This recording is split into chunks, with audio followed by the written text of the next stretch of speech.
Out here, 67 years ago, 1,201 men, women and children perished when the Germans sank the Lusitania off the southern coast of Ireland.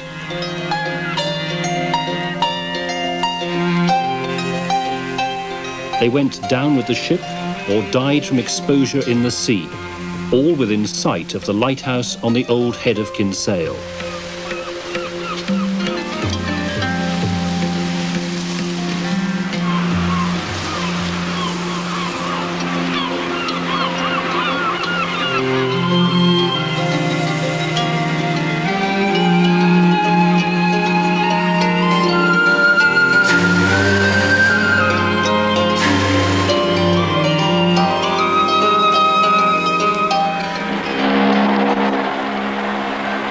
Just after midday on May the 1st, 1915, the Lusitania slipped her moorings at Pier 54 in New York for the last leg of her 101st transatlantic voyage. On board were 1,959 passengers and crew, who had been warned by the German authorities in newspaper advertisements that they were heading for a war zone.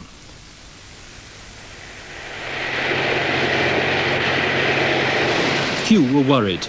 Least of all the captain, William Turner, a Cunard man for more than 30 years. The Lucy was one of the fastest ships afloat, the greyhound of the seas, with a top speed of more than 24 knots. She could outrun any German U-boat. But the German U-boats were having a great success. Two were operating throughout the Lusitania's last crossing. Between the 5th of May and the 7th, when the Lusitania was struck, the U-20 had sunk 3 British ships. The action prompted the Admiralty to send a warning to Captain Turner. Submarines active off the Irish coast, it said. The message was acknowledged. But life on board pursued its course. Dancing, deck games, and sumptuous meals. By lunchtime on May the 7th, the passengers were beginning to think about the end of their journey in Liverpool the next day. At 1 o'clock, according to the U-20 commander's log, a steamer with 4 funnels was sighted.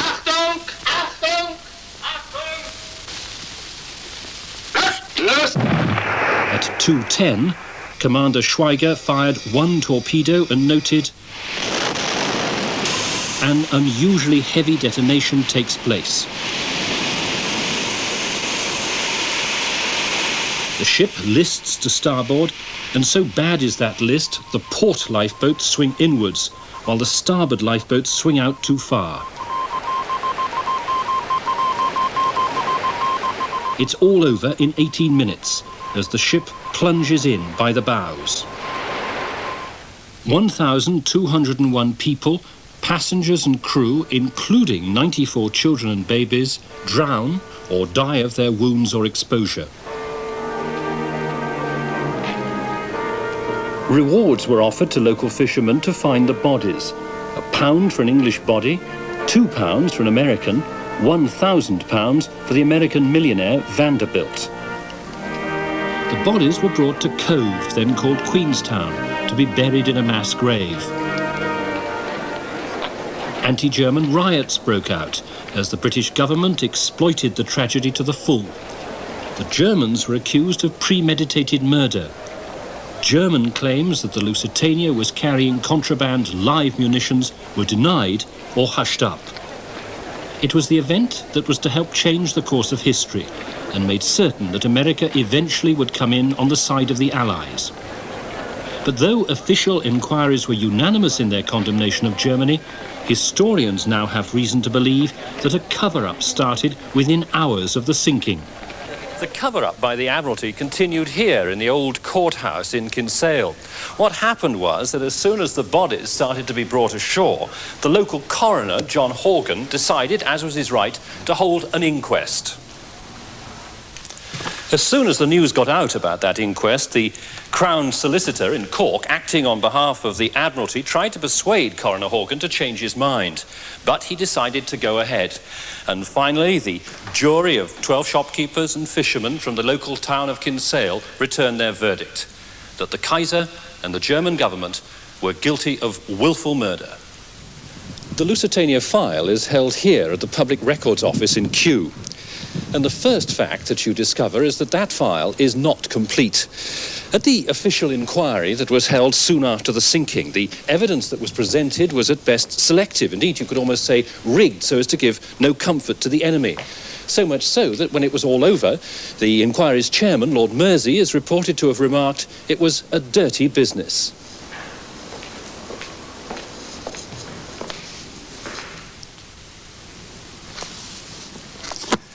This is the Lusitania file, and to the casual reader it looks a pretty complete record of that event. But there are gaps in it, and the gaps usually seem to concern material which is both crucial and strategic. One of the most significant items that's missing is a batch of 5 signals that passed between the Admiralty and the ship in the hours before the torpedo struck. Patrick, how do we know that those signals are missing?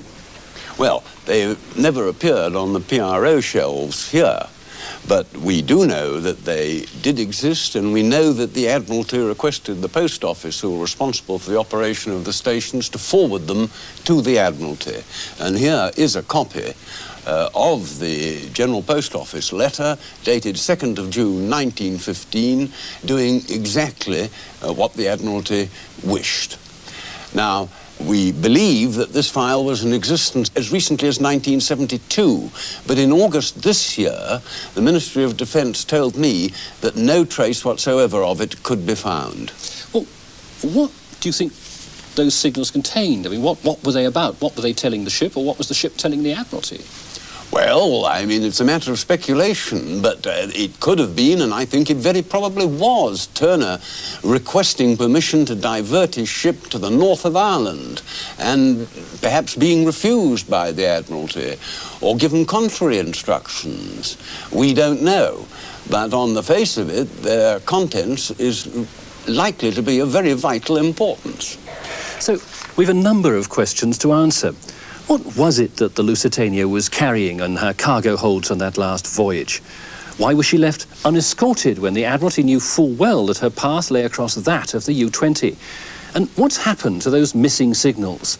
Well, a number of people have tried to find the answers to those questions, and that's why we've been following for the past 5 to 6 months one of the most ambitious diving programs yet in the long history of Lusitania dives. She lies 300 feet down. From the old head of Kinsale to the wreck, it's 11.6 miles.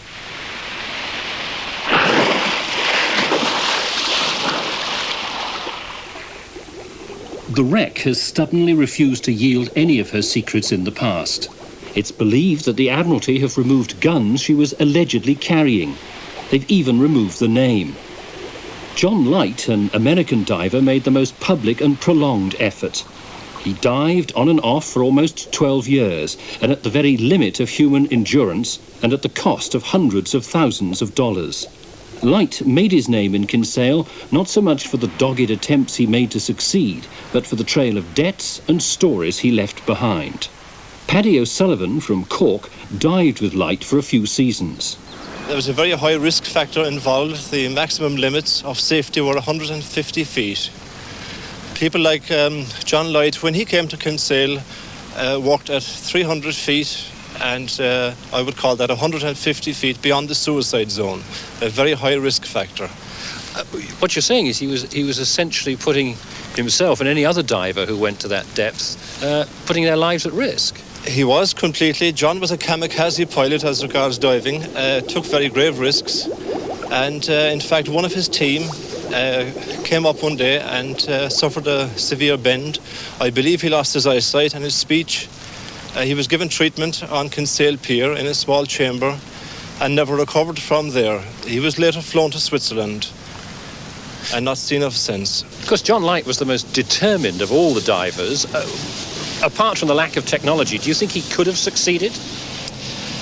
It's very doubtful with the limitations of his equipment.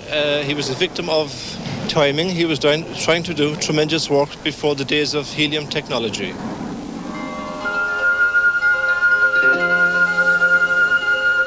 May this year, the start of the spring calms. The twin-masted brigantine Coos Bay moves out from an inlet on the Irish coast to take station over the Lusitania.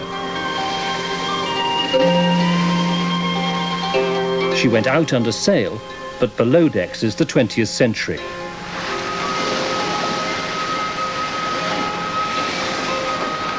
The Sea Pup she carries is a miniature submarine equipped with an underwater TV camera. It's her job to carry out a survey of the wreck and establish just how the Lusitania lies.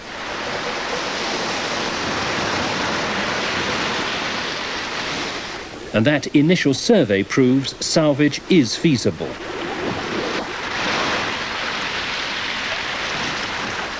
The next ship on station was the Miravag in August. By this time, an international consortium had been formed, headed by Oceaneering, a multinational giant in the diving business. The Miravag, Norwegian-owned, was equipped to stay in all but the worst of sea conditions and carry out a detailed survey of the wreck from stern to bow. The prize piece of technology is a remote-controlled submarine, Scorpio. It's the size of a family car, but it has rather more gadgets. It has an arm like a lobster claw that can grip, twist or hold.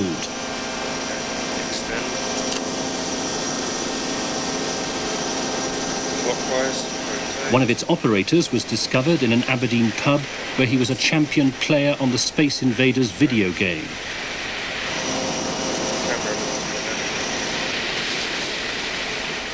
Scorpio's eyes are its video cameras that can pan, zoom and make it fully aware of its surroundings. The operators, who stay on the surface, locate a navigation point from the ship's drawings from which they can survey sections of the wreck in detail. The plan was to locate on the covered deck forward the place where 6-inch guns could have been concealed. Scorpio found the exact spot, but there was a gaping hole where on the ship's drawings the gun mountings had been shown, and the hole looked man-made. Obviously someone had been down there, but why should they want to blow a hole there? Colin Simpson wrote a detailed study of the Lusitania mystery, and he has one theory. The first thing that strikes me is how clean the deck area is. That's the area around the forehatch. It has the sort of hallmarks of previous salvage. They have cleared the foredeck of any debris which might snag their wires. Then they would have cut their way down, either with blasting charges or acetylene torches. Then they will have lowered very large grabs in and pulled out whatever it is they were sent to pull out. And I'll be very interested to see if we find some grab marks. But why would they want to remove the gun emplacement? Because everybody knew that there was a position there that guns could be mounted. What does that suggest to you? Well, it suggests to me that they wanted to remove something else. That is the $64 question. Was it a gun, which they've denied was there? There's some circumstantial evidence it was. Or was it something even more embarrassing? What I am quite certain of from looking at this, and I've talked to Douglas Brown, Oceaneering's explosive expert, and Alfred Leyden, salvage master, he is adamant there's been previous work there with grab, and that the hull has suffered a massive internal explosion. On the last day of the scheduled dive, good weather and good underwater visibility. The survey team are determined to bring up something tangible from the Lusitania. The plan is to go for what sailors call the soul of the ship. The bell. That's the mast. Do you reckon it's a mast? Yeah. The whole ship was round, isn't it? Yeah, it's mast. Bell's the bell. Hey, bloody good show! Hey, found it! Bloody hell! Hey, I don't know what to say. All we've got to do is get it back. What's the number, please, Doug? I can take that off. 4230. It's wide open. Bell. There we are. Someone take that off. Ding. Bloody dong. Oh, great. This bell is on the forward mast over the crow's nest, and it has a sad significance. When the lookout, able seaman Quinn, spotted the wake of the torpedo, he called out a warning, and he also rang the bell. It's not been seen nor heard for 67 years. hold on. If you get that, you'll be worth a few points round bars around the world, Jim. It's only 14 feet, the visibility is 30 feet. The trouble really starts when the Scorpio uses its claw to grasp the bell. The bell weighs 250 pounds, far heavier than the Scorpio's designed to cope with. Somehow, out of trim and unbalanced, she must propel herself over 300 feet to the surface. It's a long, long struggle. Scorpio would normally ascend in minutes. This ascent takes an agonizing 1¼ hours, and no one knows precisely where she is in relation to the ship above. On the surface, a boat is standing by to go to Scorpio's aid. Meanwhile, below, the submarine's grip is loosening as the claw, strained by the weight, begins to lose hydraulic pressure. Suddenly, she's located directly under the Mirovag and bumping the salvage vessel's hull. As soon as you've wrapped it up, give me one, come back. One of the divers is sent in to do the dangerous job of lashing a line to the sub to pull her out of the water and to secure the bell, which is now in danger of falling from the weakened arm. 30 feet. A diver out in a boat, right? We bring it to the surface. There's nothing I can do with a current. There'll be a hole of an eye through that. No, I doubt it might be as it. What the diver doing is just checking the cable on. Yeah. Our thing's heading that way.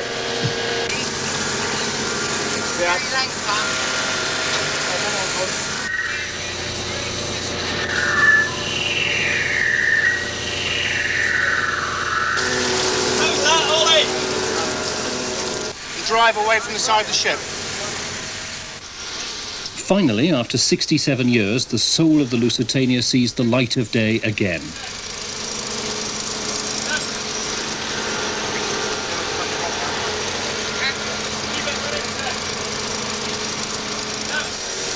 The raising of the bell is not only a major psychological moment, it guarantees that the next phase of the operation will go on. Right, turret strikes again. But already Oceaneering was planning another dive, and with a much bigger ship, and the very latest in diving technology. What's the Mirovag given us? How useful has the Mirovag operation been? Well, it's dotted the I's and it's crossed the T's. We now know precisely where almost everything of interest or importance is. For example, we knew exactly where the bell was and we got it. We also now know where the purser's safe is, the specie room, where perhaps there's God knows what, the mail room, the butler's pantry, where the first-class dining silver is. In fact, what the Mirovag has done is it's turned the original little survey we did on the Coos Bay into something of marine archivist standard.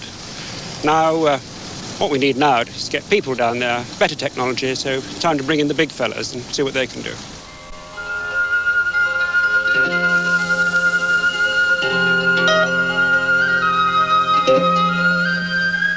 A month later came the Archimedes, one of the most modern dive support ships afloat. Her normal job is in the North Sea securing Britain's oil supplies. But there's not a man on board who isn't as pleased as Punch to be on this Lusitania dive. That's that silk really soft, is it? To get at a wreck like the Lusitania, to be able to work on her for sustained periods, needs the best of diving technology.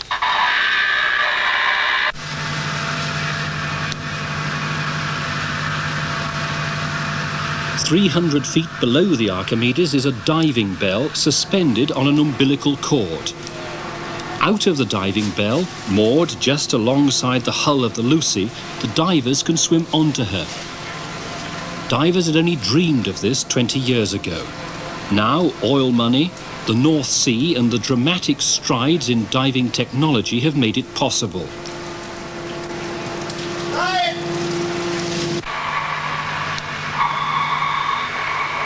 Gonna pass up to Ross. Ross has got it. Show us on the camera, Ross. Oh, just hold it on the cuts you've made, will you? Yeah, just hold it on the cuts. We want to see if there's any hint of another bulkhead behind that or anything?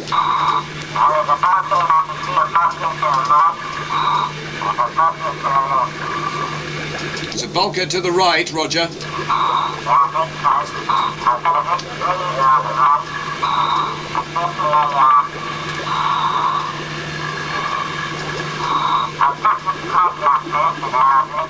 The divers down there live almost exactly as astronauts would in an orbiting space satellite. For up to 4 weeks, they'll be in this totally enclosed environment, and for them to emerge into the outside world for just an instant would be certain death. They've been slowly pressurized with a mixture of helium and oxygen to a living depth of almost 300 feet. And once in that environment, they must stay until they're brought up. So we can see what you're doing. Okay, we're ready when you are. Think of the bell just as their commuting vehicle. It gets them down to the job and gives them shelter if they need it while they're there. And it then gets them home again after their 8-hour shift at work. Home is a saturation chamber, 20 feet long and 7 feet in diameter. For 28 days at a time, they live, eat and sleep here.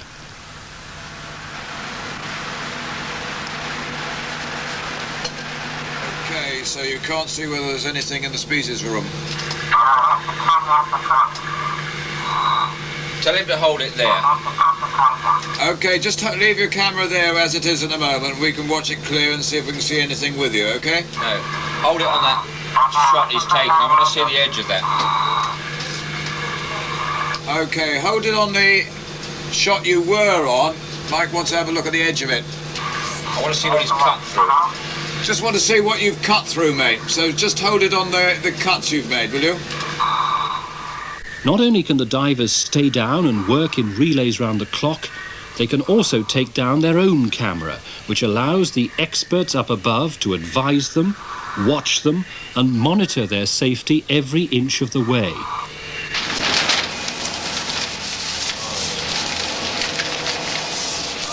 Now we come to the species room, which we've already done some. Once a day, the historians, ship construction experts, the engineers and the dive masters plan strategy and try to assess from submarine scans just what state the hull and superstructure are in and how best to work down there. The high one is pretty much tight above that.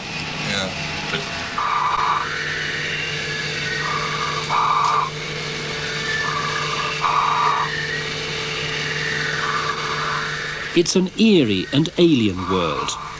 Even in good visibility, you can only see 60 feet.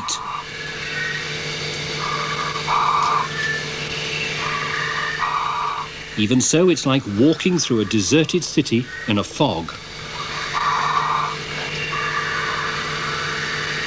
In this case, the city is lying on its side.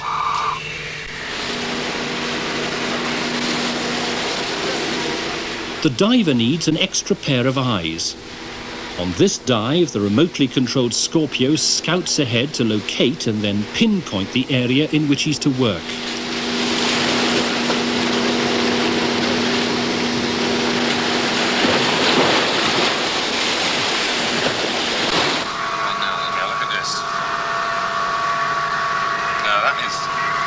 That's where this glass dome is, for the ballroom. We haven't got a plan of it. It's here. There you go, that confirms where we are. There's a piece of it. Yeah, that's it. Without some guidance from the surface, a diver could wander over these grey metal plates and through the twisted debris without any idea of where he is.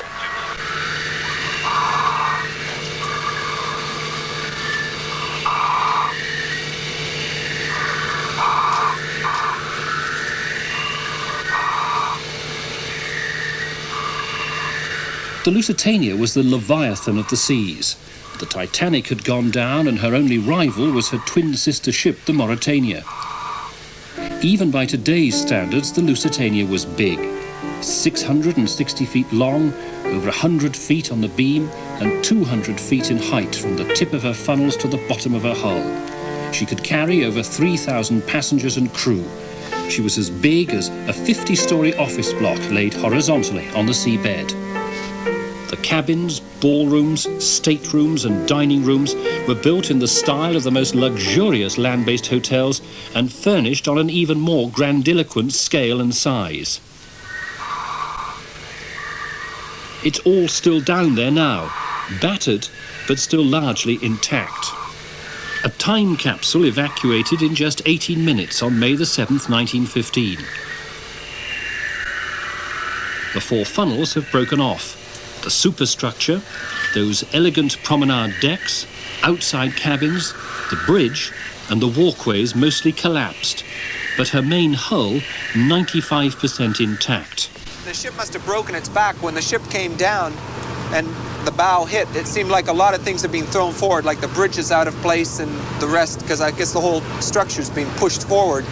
And you can see where the ship kind of has broken its back. It goes on. It's not a complete straight line. It's a little bit of a V, if you know what I mean. And the up near the bow where the cargo hole is, it's completely blown away where the torpedo must have hit. You know, it's just not a hole the size of a man. You're looking at, 30, 40 feet hole kind of thing, and all ripped apart. Come back.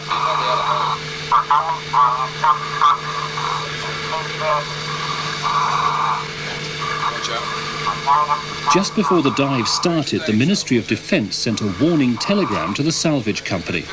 On the one hand, it seemed to deny that there were explosives on board, but on the other, it warned sternly that anything found should be handled with extreme caution.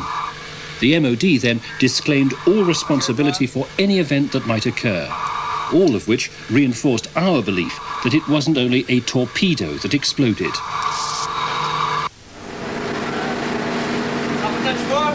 It looks like a cherry bow and a champagne, exactly as we said. Oh, look, it's tight the hull gently. Easy. Okay, mate.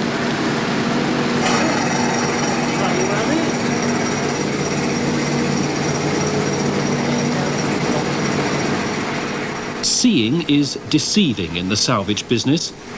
It's only when the barnacles are chipped away that you really know what you've got hold of. Okay. Thank you, Phil. It's not a ball. No way.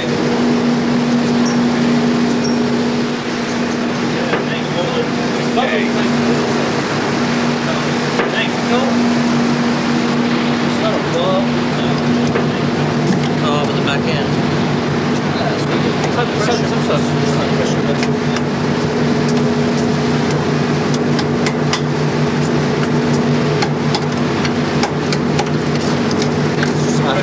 BSP thread on it.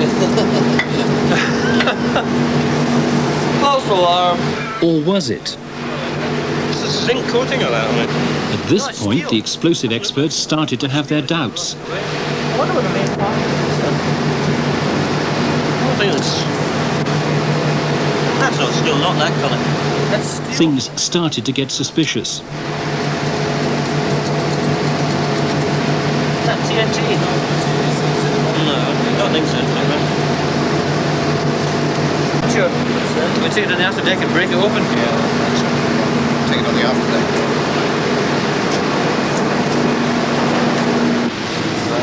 Could be TNT, but possibly torpor even. Did they have it in the First World War? Yeah. It's explosive anyway, that's for sure. Yeah. Cordite type or something. Do it the world of good.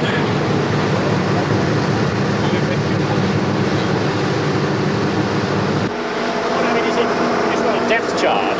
Yes, depth charge. It's a contact depth charge. There's fire now. Right, but I mean, is it First World War, Second World War? Well, I don't know.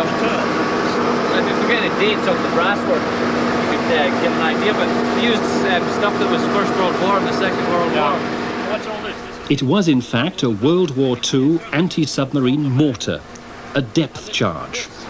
Very likely just the mortar tube, the propellant. So, I mean, this one didn't actually explode then? Well, this one's not on the contact. It hasn't exploded yet. Obviously, it's still here. But it's quite possible it could explode right now. It's a lethal looking thing. Certainly make your eyes water. It was too lethal to be left on deck, too lethal to be sent to the bottom. Do you want it anywhere in particular? Not away as possible. All it needed was a gentle nudge from an ounce of plastic explosive. 5, 4, 3, 2, 1.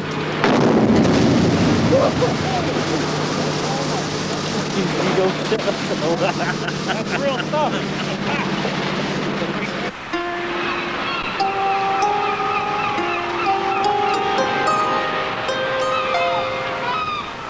That was almost a fatal mistake. The find reminded us that in the Second World War, the wreck of the Lucy could shelter enemy subs. So Allied shipping took no chances and depth charged as soon as their sonar picked up a signal. Most of the crew of the Archimedes are used to such bangs. Many of them were in the Marines, the SBS, or Army Ordnance, before they went into commercial diving.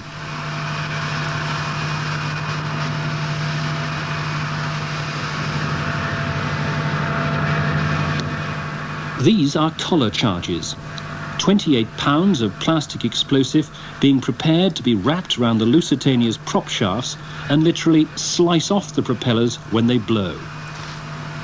At a conservative estimate, each blast will net £100,000. That's what each prop is worth.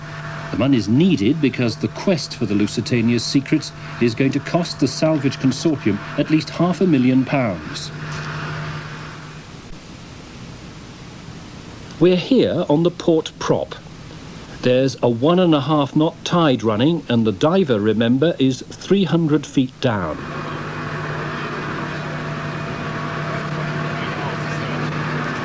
This 7-foot long length of giant toothpaste is in fact a combination of two powerful plastic explosives which will wrap round the prop shaft like a particularly lethal scarf.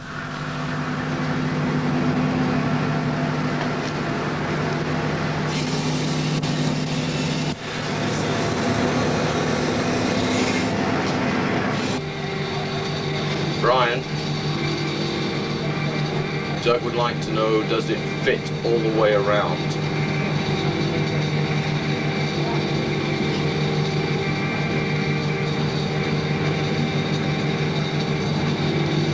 Okay, ready to take the glove off?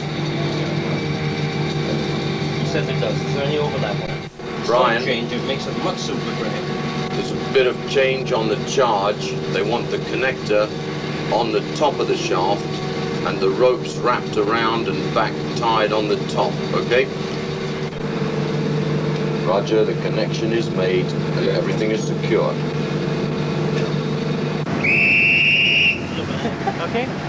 Ready to fire. Fire. Fire.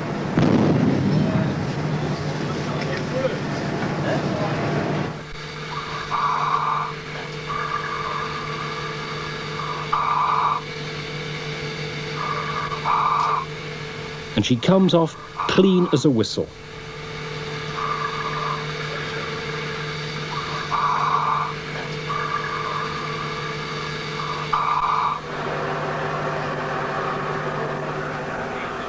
Midnight and the prop finally comes up. 22 tons of phosphor bronze right at the limit of the ship's crane.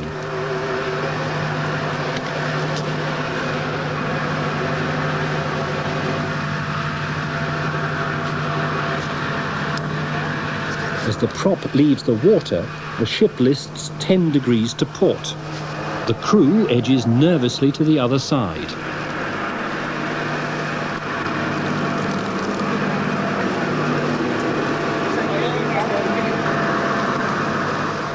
A dangerous moment, but a rewarding and a profitable one. £100,000 on board, wages, and the dive can go on. Tremendous. Really nice. Beautiful, mate. Bloody lovely. Move on. Over the next few days, Oceaneering brought up 2 more propellers and 2 anchors. Rarity value alone made that haul worth an estimated £500,000. But everyone wanted to get back to the dive as soon as possible, and the next target was the ship's strong room, or specie room.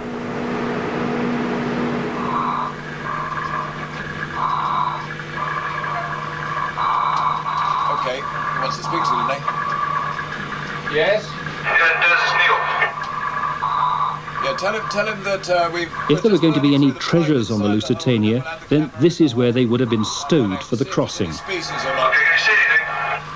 we're just burning the pipe out of the way that's in the hole. We're getting the TV camera in there. We've got a TV camera at the moment. We've had a good look, but we can't get it right in until we remove this pipe. All same yesterday? Just the same. Okay, can you see anything in there himself? Negative. Negative. Okay, we'll be down a minute.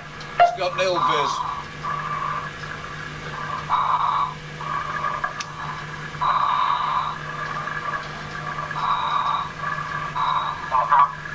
Yep. Make it hot, you say? It's hot. It's cold.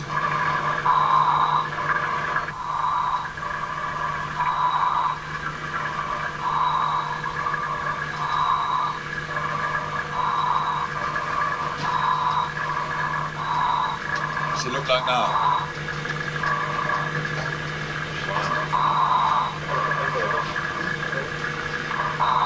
Go down to his. Put your camera in there and have a look around there while we're waiting for the other one to clear, in any case.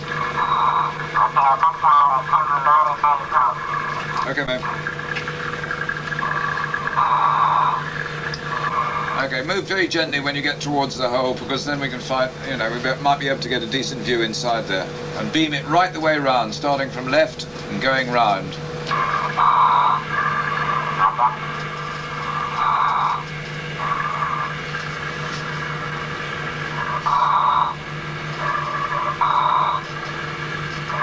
There's 5 feet of silt in here, the accumulated detritus of 67 years.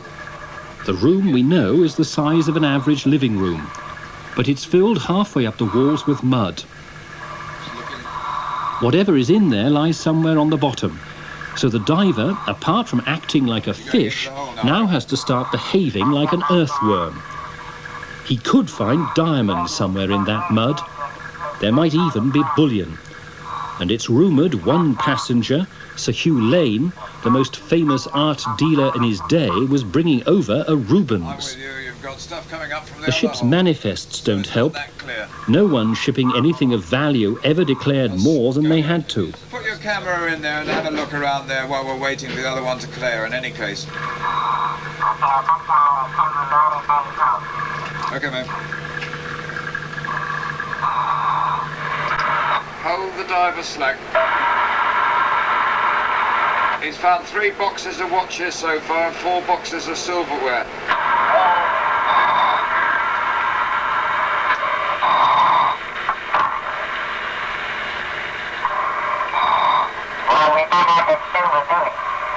No, I very much doubt if it is. If you send the stuff up to the top as soon as we get a container for you, then we can tell you. It should be very quick and easy to tell.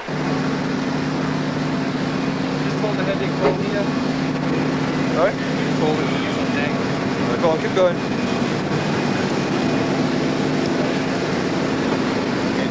Yeah, but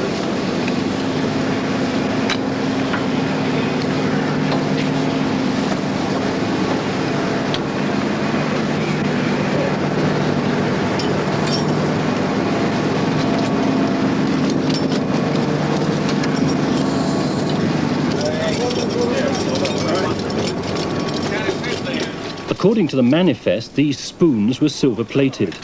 The plating's mostly gone now after all this time in the water. But it's still a most unexpected find with the head of Lord Kitchener. We found out later that they were a special offer to try to help to raise funds for the Allied war effort. There turned out to be almost 7,000 of them.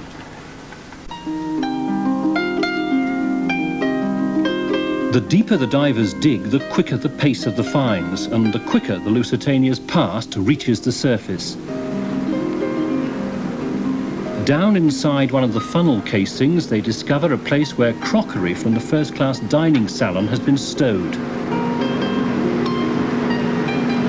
Some of it has miraculously survived unbroken. And here it is. On the back, it reads Cunard Steamship Company, Wedgwood, Etruria. One crewman asks, "Are we diving on the Etruria then?"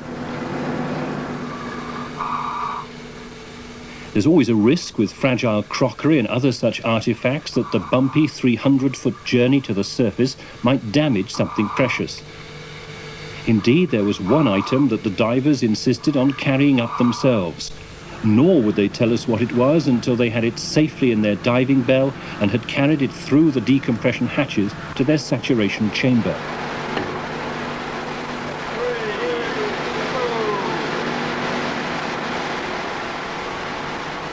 94 children and babies died when the liner was lost.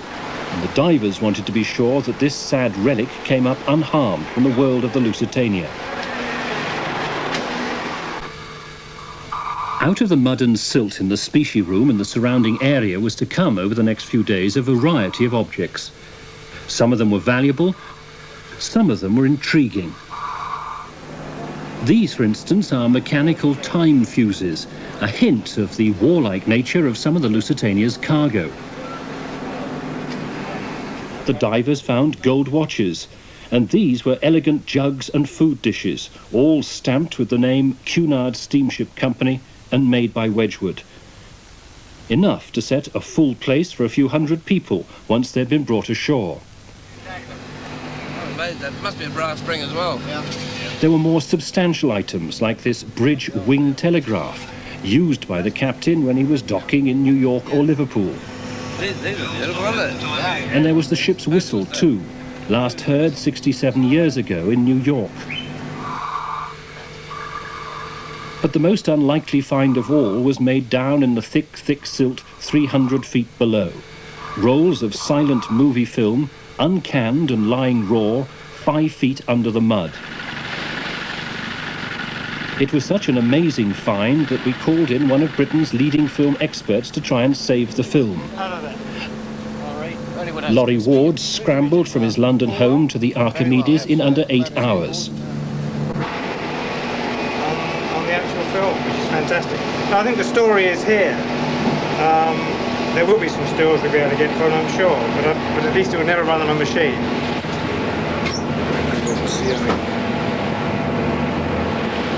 You can see very distinctly there.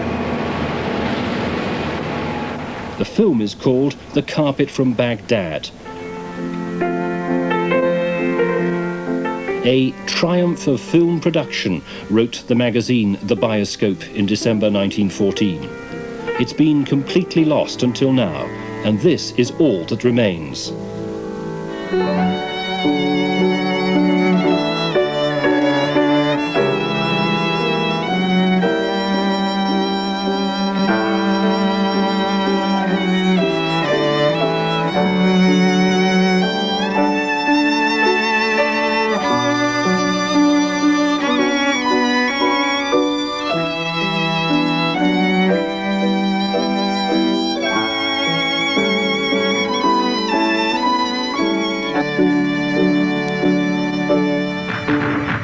Meanwhile, a real-life drama was being played out in Europe, World War I. Britain was up against it with only a few weeks' supply of munitions.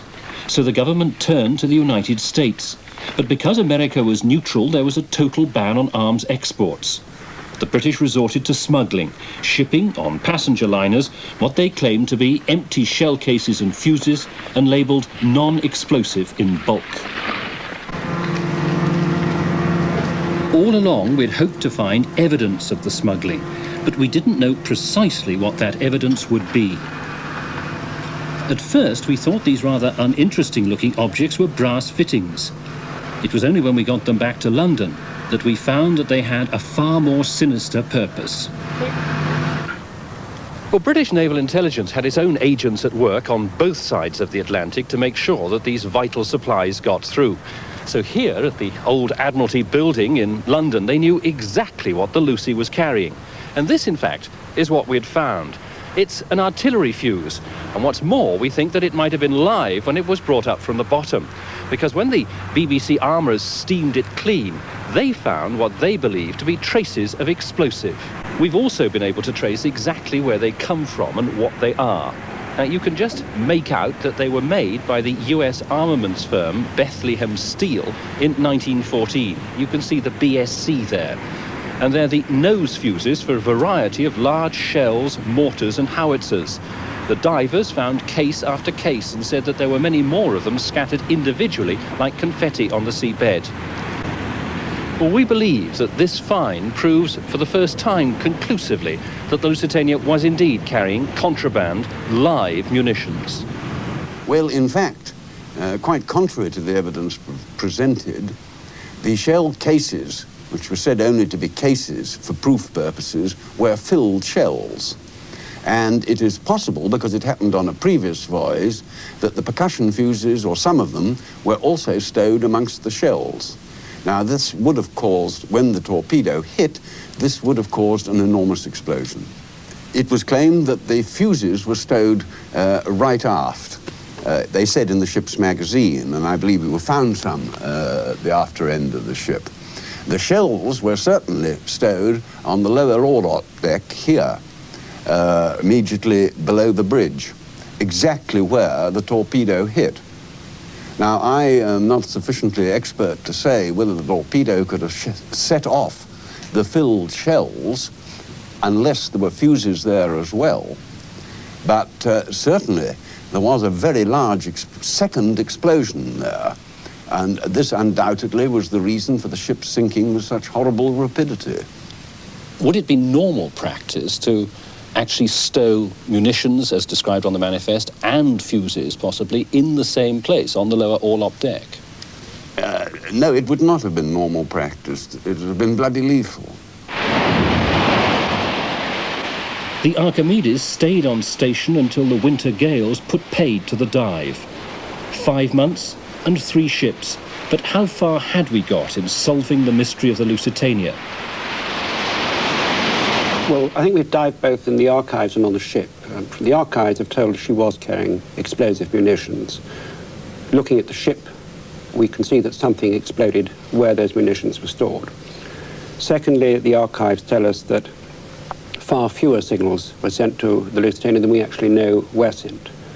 Thirdly, the archives indicate a degree of covering up, which I find suspicious. Sure. There's always going to be a question mark after the name Lusitania. What I do feel will resolve a lot of problems is when we get into the cargo hold next year, either the cargo will have exploded and it won't be there, or it will not have exploded and it will be there. That's the big question as far as I'm concerned. The whistle of the Lusitania sounds over her grave. Is it imagination, or is there a note of questioning in that voice? After all the work on her this summer, we have to accept that there are still so many unanswered questions. But the lure of the Lusitania is strong. Sooner or later, someone will be back to try and find the answer to the mystery once and for all.